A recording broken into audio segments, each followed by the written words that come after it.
Welcome to From Betrayal to Breakthrough. I'm Dr. Debbie Silber, and today's guest is Jennifer D'Amato. Jennifer is a coffee-loving life coach. Her work helps women overcome negative self-talk and become intuitive eaters who own their self-worth and beauty. You can start on this journey now by downloading her free ebook, How to Confront the Bully When the Bully is You, Overcoming Negative Self-Talk, at healthcoachforlife.com. She also hosts the weekly podcast, Health, Life, and More for Women, where she blends real talk, humor, and authenticity to empower women in all areas of life. Jennifer is also a wife, mom to 4 daughters, and is living her best life in sunny Arizona. Do you have that nasty critical voice in your head that's telling you what you're thinking or what you're doing or how you're living is wrong or bad? Yep. Negative self-talk can be so destructive. And my next guest, Jennifer D'Amato, is going to share with us just how to quiet down that voice so we can learn to slowly listen to the voice of our wise inner guide instead. Here's Jennifer. Okay, everybody, you're in for a treat today. I know I say that all the time, but it's really, really true. You're going to be meeting with Jennifer D'Amato. She's going to be talking about negative self-talk and all that it leads to. And it's so common that we do that. And that's why I brought the expert in to show us a way out of it. So welcome, Jennifer. Oh, thank you so much. I am honored to be here today. Oh, I'm so glad. Tell us a little bit about the work you do, the people you serve, and let's just take it from there. Awesome. Yeah. So I'm actually dual certified as a life coach and a health coach. I like to combine both things. I actually believe they have to go together. We have to work on our thoughts, our mindset, along with how it's connected to our health and the choices that we're making. I work with women who want to overcome and eliminate negative self talk. They are just standing up ready to own their self-worth. They want to feel beautiful and amazing and energetic. They also are women who are ready to increase their intuition. So increase their intuition around choices that they're making, especially when it comes to food, and breaking down old beliefs, things that don't serve them anymore, blocking out that noise of diet culture and mixed messages. Most of them have been chronic dieters. Most of them have those thoughts that swirl around in their head that they're not enough, that they have no self-control, that they can't seem to stick with anything. And what I give them through my coaching is this opportunity to actually break completely free from any of those thoughts. Wonderful. So, you mentioned a few things that I want to dive into, but what I found is that someone who is so aligned, so on target, so passionate about what they do, it's because of an experience or lessons they've learned. And then they learned it and then they can't help but want to share that with others. So, is there a story there? Oh, you know it. You hit the nail on the head for sure. I know you could tell that. And my passion originates definitely from my own story. Um, Part of it comes from just my it wasn't a loathing, but it certainly was a feeling of hatred for my body, like never an appreciation. Couldn't lose weight. I actually had a friend who introduced me to health coaching. I didn't even know what it was. And I had tried diet after diet after diet after diet. And, every book, everything out there, nothing worked. I felt I was the problem. He had had these great changes. So I said, oh, I'll hire the same coach he did. It opened up my entire world. Well, at the same time, I was having a conversation with a girlfriend. I'd walked her through a divorce. And she says to me on the phone, Debbie, she was like, you should become a life coach. I laughed and was like, that's not a real thing. I had no idea. Well, what I also didn't know was that the thoughts I was having were causing a lot of my health problems. The Mhm. things I thought about myself. If I can just be really transparent, I mean, one of the thoughts that haunted me for years was I was called thunder thighs. Mm. And it was meant to be like this affectionate term. I've always had, bigger thighs. But, thunder thighs doesn't exactly invoke a feeling of love and appreciation for one's body. Of And course. I literally carried that around with me into adulthood, you know, just feeling like this body isn't perfect. This body isn't what it should be. In any image or anyone who looked different than me, I thought, God, I can't attain that, and I can never lose these thighs. It actually wasn't until I started meeting with a coach myself and working through those thoughts. Like I'm feeling the emotion of it even now, because I didn't realize that I was actually doing this whole self-sabotage. I was hurting myself by what I believed about my body. And in turn, what I believed about food, where I started thinking I shouldn't be eating. Like if I didn't eat, I would lose weight, I would feel better. Mhm. All of those things really led me to pursue this particular area, which is to work on those thoughts. Because if I still believed I had thunder thighs, right? Like if I still believed that, it didn't matter what I'm eating, it doesn't matter what I'm doing, I'm still in this negative mindset that there's something wrong with my body. Isn't that amazing? It's like somebody says something and whatever was behind it, well-meaning, well-intentioned, not well-meaning, not Hmm. well-intentioned, and they say it, and then we take it over and we make that a belief. And that's who we are. These are the beliefs that we just constantly tell ourselves to, and it's causing so much pain. But you said it caused physical issues too. Let's dive into that a little bit. What happened? Yeah. So, I mean, the physical issues that were, I mean, I would start turning to food, which became a physical issue of just overeating. I actually threw my thyroid like completely out of whack between this with this yo-yo dieting. My entire body was having a response to, trying to lose weight, depriving myself, and then overeating. Hmm. So my cholesterol would jump from one end to the other depending on which diet I was trying as well. Hmm. We don't think about what's happening in the physiological part of us, right? Because we don't see it necessarily. We Hmm. see the outside part, but we don't know what's going on. So then again, that physical part was coming from that thought of can't eat that, can't have that. And then my body going, you're going to eat all of that and have everything. And finally actually met with a doctor who started diving deeper into what was going on, having no idea, in my 30s, why I couldn't sleep, why I was so stressed out, and my thoughts were just completely out of control, and my thyroid had gone crazy. And again, I was using food to cope with what was going on. And isn't it amazing where there's that deprivation, there's binge. And I remember, I've been coaching for 28 years. So I remember when I was early in the weight loss days, how I was working with people explaining it like this, where, if you imagine the deprivation, it's like a rubber band. And the more you restrict, right, the more you pull on that rubber band, the Mm-hmm. the more aggressively it's going to Yep. bounce back. And that's that diet and binge. And what I feel like is that deprivation, I used to put an entirely different spin on it. And instead of looking at it as deprivation of, oh, I can't eat that cookie, let's say, or I can't have that donut, I can't drink that glass of wine, whatever it is for you, instead looking at it saying, by doing that, the only deprivation that's happening is I'm really depriving myself of feeling good in my own body, feeling like I have control over my own choices, feeling like Mm-hmm. I can wear what I choose to instead of what fits. And when I reframed what deprivation meant to me, being spontaneous, you know, it really changed things. I'll never forget, I Mm-hmm. was working with a woman, I mean, this is a million years ago, and she was telling me how she was going to the beach. And that routine, and every woman listening to this is gonna, sorry guys, this is probably something you don't do, but the women will relate. It's the summer, and she's going to the beach, and she has her, bathing suit, her sarong, whatever, and she plants herself. Now, once you plant yourself, you're not moving, right? So only when she plants herself, she removes the Mm-hmm. sarong. Okay, well, she had an umbrella in the ground, but the umbrella wasn't in deep enough. A big gust of wind comes. The umbrella starts rolling along the beach. Now, her first instinct was, oh my gosh, I better grab that umbrella. It's going to hurt somebody. But because she didn't want to run after it where things would be moving and jiggling and everything else, she didn't. And do you know Mm-hmm. that pause, Mm-hmm. and where she stopped, that umbrella hurt a little boy. And for her, that was the turning point where she said, I look at what my body's preventing me from. So I'm sure this is the kind of thing you see all the time, within your practice. Tell us some examples of how you've seen negative self-talk, whether your own or some people that you've worked with. What type of self-talk, where did it come from, and how did it show up in them? Yeah.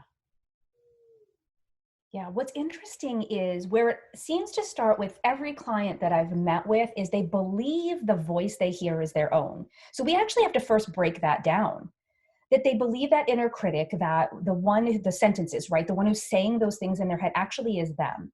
Most often, it's not.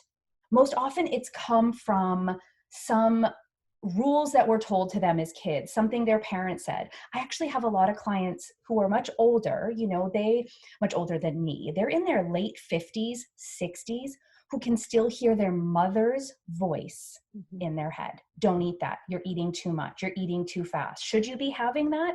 They're hearing those voices. I'm not enough. You're getting to a little too heavy around the midsection. Clients, like I said, older clients. I've actually had male clients, same exact thing. Some of the messages are different, but what's happened over time is they hear those messages. And I would say a lot of them are actually spoken to them. Some of them come from visual stimulation, right? They see commercials. And right now, we live in the social media age. They're being bombarded, especially my younger clients, bombarded with images of what they think they should look like and what they're hearing from their friends. Try this, do this, you need to try this diet on, you don't have enough self-control, whatever that is. They're hearing all these messages. They actually start to believe over time it's their voice. It's their voice saying these thoughts. So we first break that down. Um, it's as simple sometimes as I've had clients who grew up, and you might have been part of this club. A lot of us were with the Clear Your Plate Club. Mhm. It's pretty common. And actually, we think of it, and again, I don't think, my parents or anyone's parents had, this malice or anything. There was no harm intended in saying, you need to clear your plate before you can get up from the table. Except the harm comes when we're no longer honoring our body. We're no longer doing things that serve us. We're no longer feeling like we are the ones in control. I have to clear my plate. One client in particular that comes to mind, while we were working together, he had really had some major breakthroughs. And he decided on his own to test, like, he was feeling so satisfied. He's like, I can't believe I'm leaving food on my plate. Like, it just shocked him. Well, we met one week and he said, I decided to test it, Jen. Okay. He's like, I feel like garbage. He had broken down he called it a lie, that he had to clear his plate. And when he decided to test it and he decided to clear the plate, he's like, I cannot believe I've been living my life for so long this way. And again, this is what seems so small, the Clear Your Plate Club, in our negative self-talk, but it had an impact on him throughout his entire adult life and actually led to other things. It was affecting his sleep. It was affecting his snacking at night and just, again, how he felt about himself. Mhm. And you know, I've had also go I ahead. was gonna say we get so desensitized too because we just get so used to, let's say, Mm. eating that way. We're not even tasting the food half the time. And if we're trying to dull Oh, that voice, I mean, then we just really start binging just to, we're stuffing ourselves to stuff some pain and meet some unmet need. I found the way out through emotional eating yes. is feed that unmet need. I mean, that's the beginning of the end of that because that's all that's Oh, going on. Food is, we're looking to soothe, calm, numb, yes. relax from our problems or our pain, and food is our drug of choice.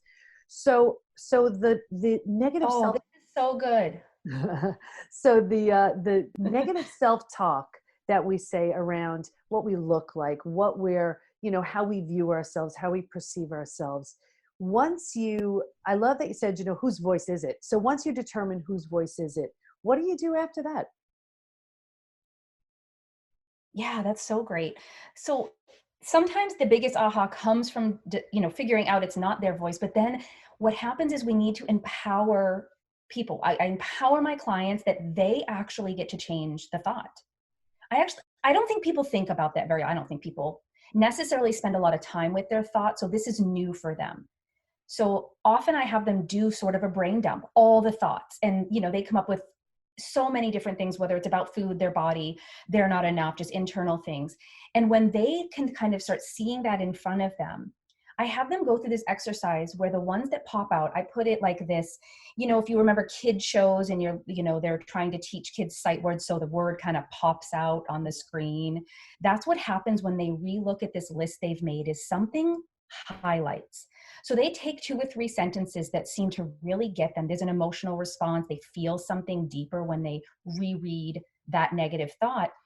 And then I empower them. They get to choose what that thought is, Debbie. Like they get to actually decide, what do they want to believe instead? Hmm. So they rewrite the thought. Sometimes that takes some coaching just because they have really believed this thought to be true for 10, 20, 30 years, Hmm. right? So it takes some work, some coaching for them to be empowered enough to say, what do you want to believe? And Hmm. it seems so far fetched, right? Most of my clients, if they start at a place of, I hate my body, most of them are not going to, I love my body. That's not feasible. Hmm. Sometimes they just need to be okay just starting with, I have a body, or I appreciate the body I have, or gratitude that I have a body. And Hmm. that's where they have to start. So that new thought that they're empowered to make on their own is something they're actually going to put into practice. Hmm. So you're familiar with affirmations, and what we focus on, and our brain making those new connections. They're going to repeat that sentence. They're going to repeat that thought.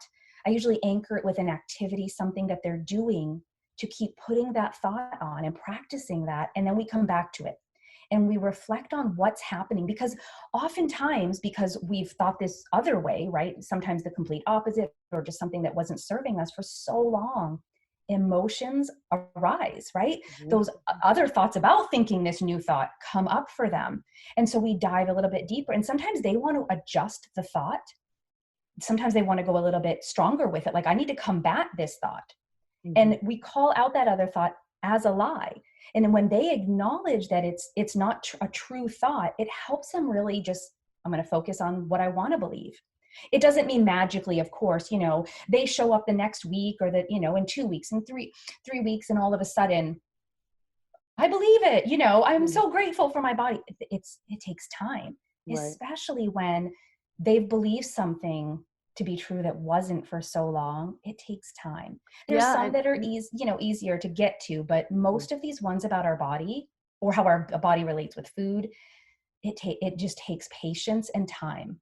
Right. Because we've been saying it for so long. You mentioned affirmations, and in my community, I teach something called bridges because I feel like affirmations have the best of intentions. But if we're saying something that we feel is so not true, even though we want it, the mind just kicks it out. So what I have my community do instead is something called a bridge, where a bridge is a believable thought. So let's take the weight loss Hmm. idea. Let's take a woman who's 250 pounds, and she says, I'm a lean, mean 125, right? Her mind's like, no, you're not, and won't believe it. But let's just say she's eating healthier every day. Well, it's a very believable statement to say, I'm Hmm. eating healthier every day. And if she refuses to indulge in that, I'm so fat, I'm so fat, I'm so fat, and every time that comes up for her, she'll only catch a fraction of the time she's saying it. But if she catches a fraction of them and insists on using the new bridge of, I'm eating healthier every day, I'm eating healthier every day, at some point she's actually laying down new tracks in her brain, which Yes, will become the yes, new way to think, and it'll slowly move her towards um, getting rid of just that negativity, which is just, it's so powerful in how it takes us down. So I love that you said, first you're deciding whose voice is it. You're empowering yourself with the just what you're saying, so then you can decide, do I like this, do I not, is it working, is it not, and calling out a negative thought and statement as a lie. And then what do you do after that? yeah. So they have specific actions that they end up taking with their new thought. I have clients who love writing on the mirrors their new Mhm. thought. They need to see it. And again, I love your bridge, because that's sometimes what they're using. I have a body. Mhm. That's a fact, right? Sometimes we go right to fact. Mhm. I have a body. Or whatever is the thought they're practicing. Some use sticky notes. Like I had one client, she literally plastered her house. I'm not joking. She sent me a picture. They were everywhere, but for her, she needed that. She needed that level of reminder. They'll utilize their phones. They set alarms. They're practicing these. One thing I love doing is having something physical happen when we practice it. I've had a lot of clients where they actually practice the new thoughts, because I say, we're trying them on. So they try them on, they're putting them on when they put their clothes on in the morning. They're Mhm. actually physically saying this with this action of, I'm going to put this on, I'm going to wear this thought today. I had one client, for her, it was her watch. Every time that watch went on, every morning, she repeated her new thoughts. And it actually gave her an anchor. That's what I call them, that point for her to be able to say, every time she looked at that watch, it reminded her, Mm-hmm. this is what I believe now. And she would say them again, and she would say them again. I've had clients, a lot of female clients, of course, they put rubber bands Mm-hmm. or hair ties, on their Mm-hmm. wrists. And they put those on each morning. And for each new thought, and again, we focus on the top 2 to 3, they're putting those on their wrist each day. And every time they say them, they'll move them to the other side and giving them that anchor, that visual of what happens. Like, I'm changing the way I think. So then they're practicing. And then each time we meet, we kind of revisit what's come up for them over the course of the week as they're practicing these. Because like I said, they're emotionally triggered, usually, almost always, right? There's an emotion to that. And they experience, especially in those first couple of weeks, they're experiencing something when they put on this new thought, because I really actually, it's their brain, they're being like, they're trying to fight it because it's not true yet for them. Mm-hmm. Even sometimes the fact is hard for them to come to. So we address it again. And they, again, it's my client's empowerment that's most important to me, and that they are choosing the path that they're taking. Some of Right. them want to just know, I want to keep showing up for that thought because I want it to be true. And they almost get that taste, right? Like, what if it were? Mm-hmm. What if it was actually true and I woke up every day and believed this? They kind of get a little excited. Most of them stick with those thoughts. And usually somewhere in our time together, they want to either up level them or they want to start focusing on a new thought, because that other one feels like, I say this all the time, I'm practicing this. Let's go back to that list. Let's take something else that I feel like, been weighing me down, and we might address that one. And they've kind of walked through this process with me enough that they'll be like, I want it to say this. Like, I don't want to believe this negative thought anymore. I don't want to carry that. This is what I want instead. Sometimes it's literally about a food group, Right. that they believe they can't. There's been this rule, right, that has to be broken for them. And they want to practice that one instead. Yeah, you know what I love about this? Two things. It's so practical. Mm. And it's just, I love the idea of here's just a practical way to change these thoughts. And the interesting thing is also the second thing, your mind believes whatever you tell it. And we Yes. gravitate towards that negative and we hang on to it, right? So we Mm. could tell ourselves, we could hear 100 wonderful things, but that one negative, and that's what we hang on. And as long as your mind believes everything you tell it, why not tell your mind something positive that moves you forward, moves you in a better direction? So are there people who, well, I guess you wouldn't be seeing them if that wasn't the case, but who are just kind of immune to negative self-talk? Like it just doesn't happen. They just think Mm. they're all that and then slice of bread. Oh my gosh, if they are out there, you and I probably haven't met them yet. Mm, And if they say they're out there, my guess is they're not being really truthful. My belief about negative self talk is that we don't ever actually completely wipe it away, right? Those thoughts find a way in. And maybe it's because you've gotten to a certain point and you decide to level up, you decide to stretch yourself, push yourself, right? Something may trigger something you believe is a flaw or a weakness, right? It oh, wait a minute. I mean, I've experienced that myself, in my own business, right? If I decide to stretch myself, that inner critic wants to come whisper in my ear, like, no one's going to believe you. Why are you, creating this new thing? However, if you have the tools, if you wear that invisible tool belt, that's what I tell my clients we're building, that invisible tool belt, and you can pull out that tool and call out that inner critic, call out that negative self-talk and go through the process, then you actually have a way to say, okay, I see that thought. I hear who it is. I call it out for the lie, it's not serving me. This is what I'm going to believe instead. And you go through that process, it starts to become habit. It starts to become just how you show up when those thoughts, I find a lot of women, they're doing okay. And then what do? They scroll through, social media. They're on Instagram and they see this, or they see a friend having this success, and all of a sudden something gets triggered.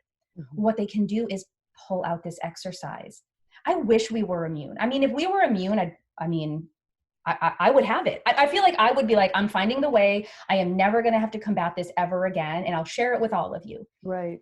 The You truth know, is it's the tool that you yeah. need. And that's what's so helpful if we do have the tools. I know this is, and I found this to be one of the gifts in trauma too. Like personally, I mean, I would do my best to not beat myself up if I did something that, just like something really dumb.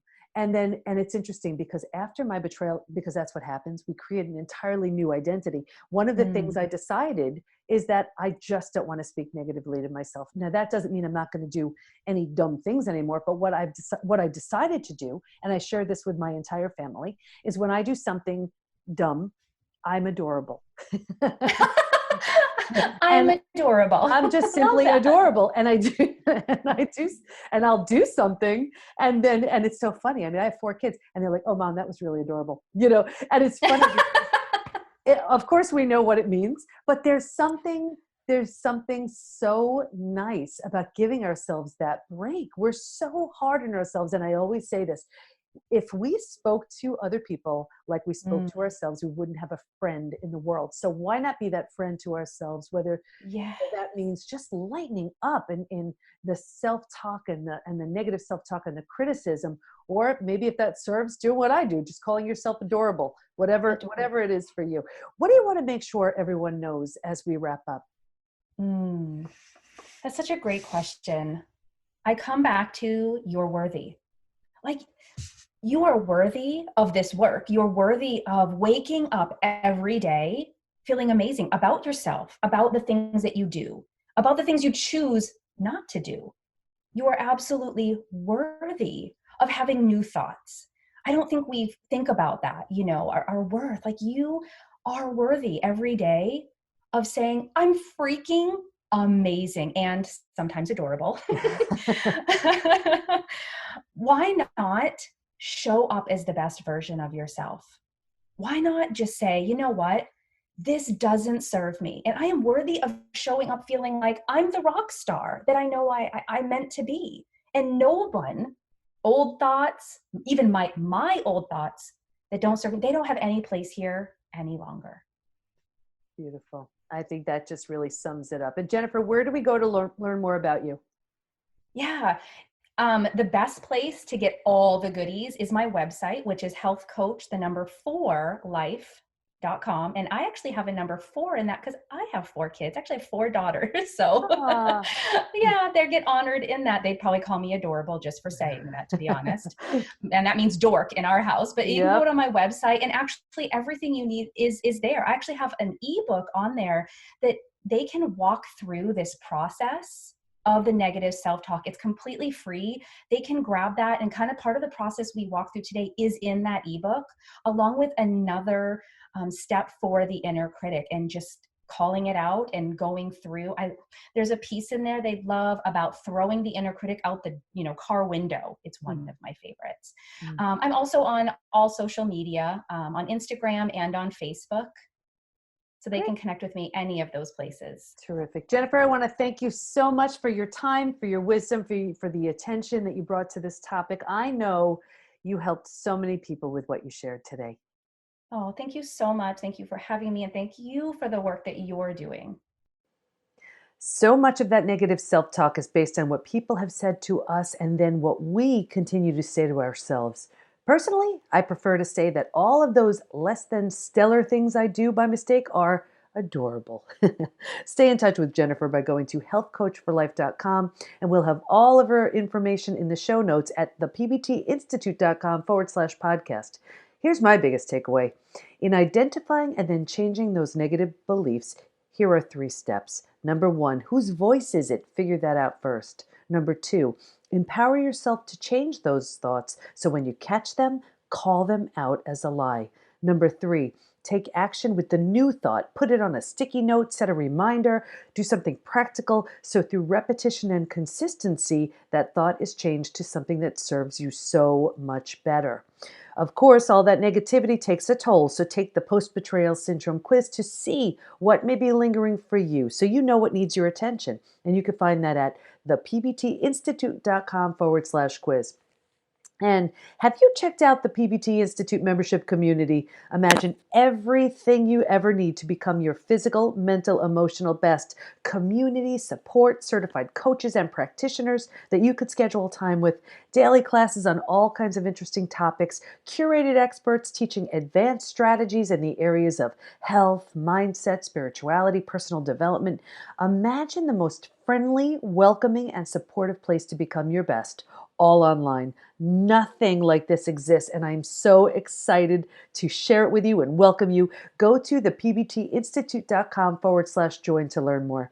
Thanks for listening. Can't wait to be with you next time, and here's to your breakthrough.